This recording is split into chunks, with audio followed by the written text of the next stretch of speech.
หมายสงข้าหมายสงกูก็ค่ะโจข้าวอยู่ไว้กรุงเทพค่ะเนาะครับเฮ็ดวัดไว้ที่กรุงเทพเลยค่ะเนาะครับแจงข่าวแจงออกครับเฮ็ดวัดใหม่จำหนังดีอันของการสถานงานเป็นพาวจำหนังเปิงบริษัทที่เป็นเฮ็ดไรเฮาคาก็เฮ็ดไรในค่ะเนาะพี่น้องเฮาคาเจอเล่น Facebook เกาหลี TikTok เกาหลี YouTube เกาหลีเนี่ยเนาะเจอไปมีผู้ติดตามโอ้ยก็ใน Facebook เนี่ยเขียนมาว่าเสือเจนไลน์เนี่ยเนาะเด็กขึ้นติดตามปั่นค่ะเนาะข่าวยุ่มยามว่าเพราะว่าเขียนมาเสือเจนไลน์เนี่ยมันเป็นยากว่าดัง TikTok เกาหลีว่าดัง YouTube เกาหลีเนี่ยเนาะแล้วก็เปิ้นนั่นแหละตั้งขาเขาเลยสั่งลงไว้นำไว้ดันตาพี่น้องเฮาคาเจอใครเฮ็ดวัดไว้เต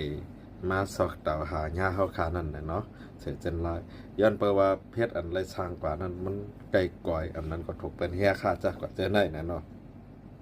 ก็นั้นแหละเพราะเลยยินเฮ็ดวัดไว้ตั้งคานะ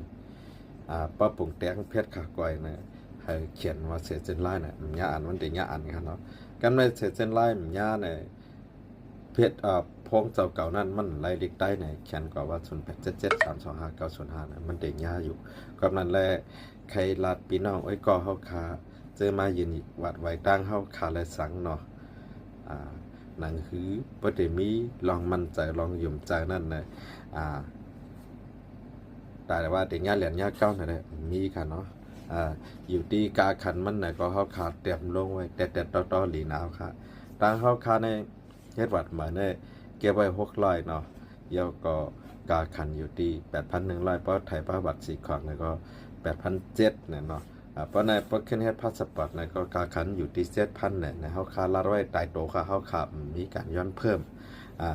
ก็นั่นแหละให้พี่น้องเฮาเขาไล่ฮู้ไว้เนาะก็นั่นแหละอันใครรัดได้ก็พี่น้องไว้ก็ไว้สิ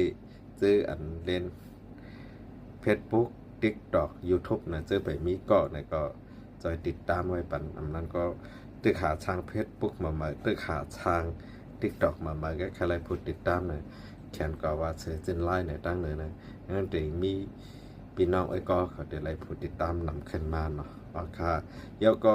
พอกลางคำเลยค่ะใกล้ไลฟ์สดปันเหมือนจังพี่น้องไต้